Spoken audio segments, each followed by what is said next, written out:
Hey amazing artist, welcome back to my channel, and this week I have 5 fun drawing exercises to get you, well, firstly drawing, drawing more, but also to get you playing and experimenting with your drawing. And it really doesn't matter if you feel that you can't draw, there will be an exercise here that you can just get on with and get practicing with. So let's kick right on into it with a fun little floral exercise. Grab some paint and some felt tip pens for this one. I'm actually working on drawing paper, so it's a little thicker than the stuff that you put through your printer. But if printer paper is all you've got, then don't worry about it, just use it and just don't add too much water with your paints. So you want to start by getting some random splodges of different colours onto your paper, and I'm going for a bouquet with my flowers, so I'm clustering them into the top half of my paper to leave room for the stalks. Give yourself some different shapes to play with. They don't have to all be flower shapes. You could add in some really weird and wonderful shapes too. Once you have the painted splodges down, let them dry completely before you come back in with the felt tip pens. So you want to use your felt tip pens to draw different flower heads in each of your painted shape. And it's fun to change up the colours too, and I've gone with felt tip pen colours that match the painted colours. Let your imagination run wild here and draw whatever flower you like, whatever kind of shapes you like. They don't even have to look like real flowers.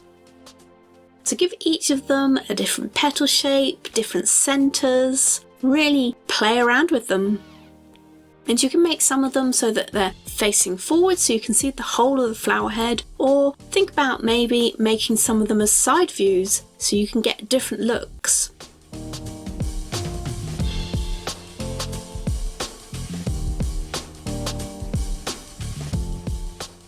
Mix and match until you have a whole load of different flowers.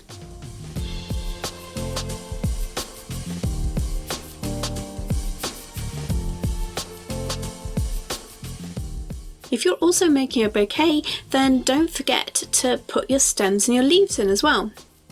Or maybe you've gone for a full floral pattern over the whole page. That's fine too. You could add in some leaves here as well, either around the flowers, looking as if they're sort of peeking out from behind, or you could add little leaves into the spaces in between each flower.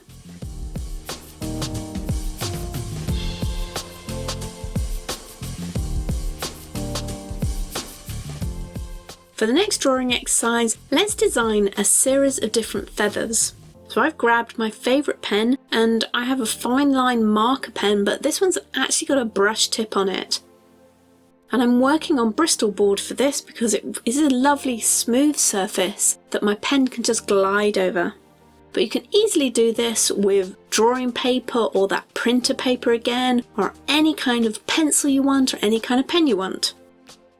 And this exercise is all about using your imagination to come up with different shapes and different designs for just one object. And I've picked a feather for this, but you can easily pick anything you like. So try it out with cups, with beetles, more flowers. It's a great creative exercise for just pushing your designs a little bit and getting your drawings working for you a little bit more and adding in some more drawing ideas. So just start by drawing one feather and fill it with details, any kind of doodles or lines or shapes or dots. Then for the next feather, completely change up how it looks. And you can use aspects of that first feather to inspire the second, but you want to make them 2 completely different feathers. So once you finish that second feather, move on to the third one and again change it up. And so on until you have a page full of different feather designs.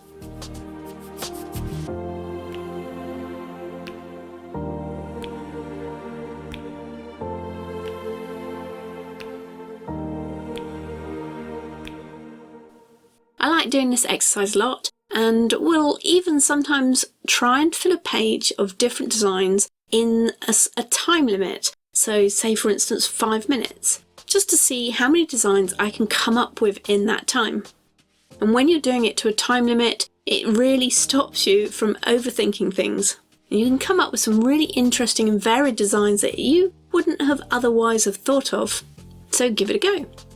And if you are doing it to a time limit, remember that the drawings don't have to look perfect. It's more about the volume of ideas that you can get onto that paper than having them perfected in one go.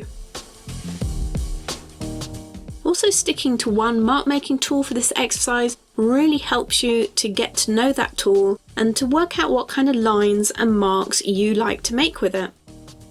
And I've been doing lots of different feathers recently for my new Scribble Owls mixed media workshop. So I have a couple of feather designs that come as part of the workshop workbook that you can download and use in your own art. So the workshop's all about owls and scribbling, as you might have guessed from the title, but it's also about mark making and painting too. So it's perfect for if you want to play around with your art in a focused way and learn how to use your materials, learn how to use layering and composition and all sorts of things like that, and also drawing in there as well. I'll leave a link in the description, so if you want to find out some more, just go and have a look there.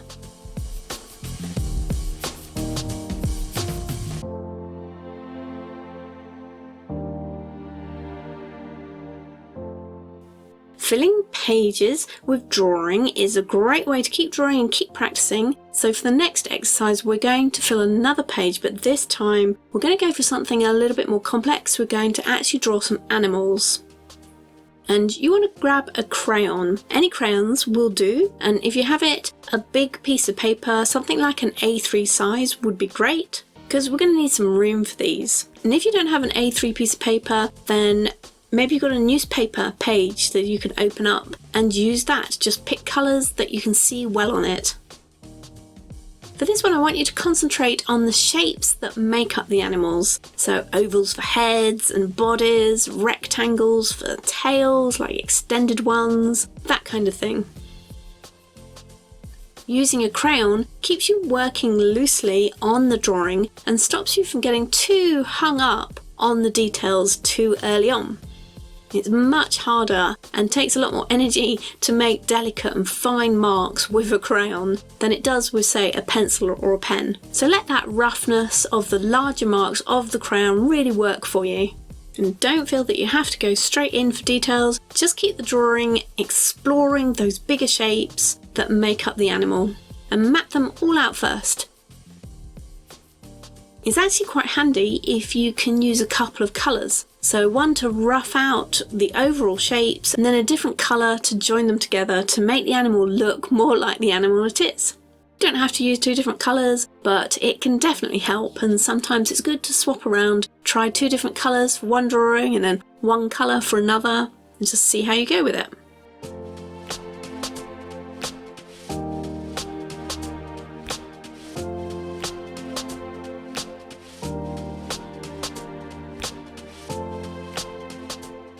Fill this big page with animal drawings and done relatively quickly, and don't worry about the details too much.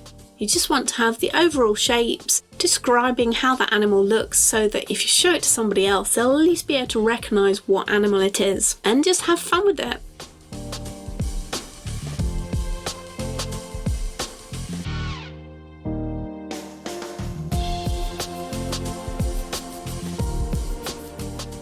So we filled a big page with small animals. How about now if we go big and fill a small page with a big animal drawing?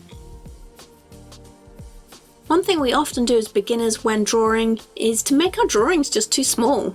So this next exercise helps you become more aware of filling the paper and how to fill the paper. It just gives you a bit more flexibility to make your pictures larger, make them smaller, and just be aware of the space that you're using and get you more practiced in sizing up your drawings too. So I've gone for crayon again, and this time some A4 or letter size drawing paper. And I'm using crayon in this way for exactly the same reason as before, in that it allows me to get in some shapes and not concentrate too hard on details too early on in the process.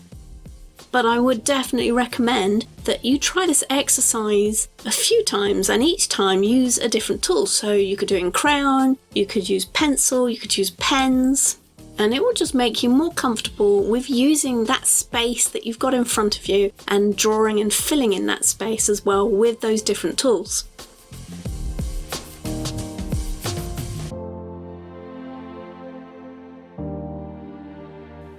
So for this, the trick is to keep a close eye on the proportions. I'm trying to size up this penguin from that photo size to this much larger space. So I need to size everything up in relation to everything else. I don't want the head to look the wrong size for the body or the wings to look out of proportion. So don't be afraid to measure these different aspects and work out exactly how much bigger you want them on your piece of paper. And you can do this with a ruler if you want, that's absolutely fine, but I actually just use things like fingers or pencils to get a rough idea of the sizes that I'm going to use. And don't be afraid to use that same trick with the two colours as well. Get the rough size and shapes down with one colour and then go over again with a darker colour to give you a more detailed look. You can do this sort of exercise with anything. Try filling up a page with a drawing of your favourite tube of paint, for example, or what about your favourite mug? And if you're feeling really brave, go back to that A3 size or the newspaper if you're using newspaper, and see if you can fill that with your drawing. Okay, for our next drawing exercise number 5, let's revisit mixing up our media, and for this one let's focus on different marks that different tools make. And I'm going to focus on something really simple again for this, so using a reference photo too, and this is actually one of the reference photos available to my patrons.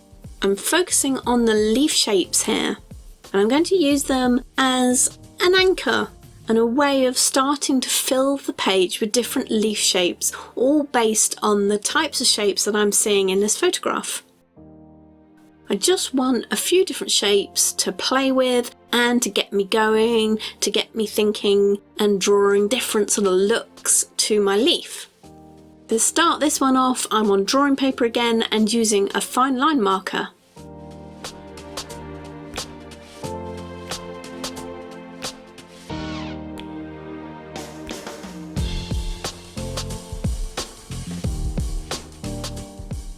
And then after I have a few different leaf shapes down, I will change up to a completely different mark making tool.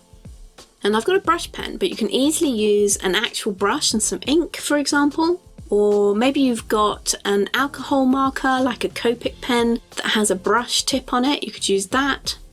I want something that's going to give me a completely different drawing experience. So from going to something that has a small, fine tip that has no flexibility in it to something that has a bigger tip that has a lot of flexibility in it is going to really change up how I actually draw these same or similar leaf shapes.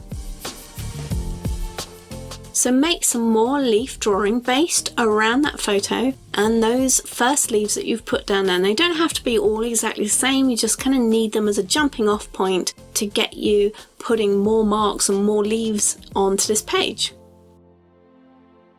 Keep on filling the page and getting to know how this different tool works and what different marks you can make with it. Once you've got a few down with that brush tip or nib or the actual brush, whatever you're using, then it's time to change up the marks again, and this time I've gone for a stick or vine charcoal. So again, it's going to completely change up the whole drawing experience. If you don't have any charcoal or anything similar to this, then try pencil this time or go back to those crayons. Each time you change up, you're just pushing how the marks are made and learning more about the tools and how they're different to other tools and how they're special. Remember to test out what's unique about the tool that you're using. Like for the brush pen, I can get both thin and thick areas in the same line. Or with the charcoal, I can block out whole areas, or if I had a putty razor, I could lift areas out with it. So different tools are going to give you different abilities, and try those all out as well. and you can go ahead and try out every mark making tool that you have in the house and just see what you can do with them. Drawing is just another way of exploring our art, and I hope that these exercises help to get you experimenting with your drawing. So have fun playing, and I will see you in these next videos.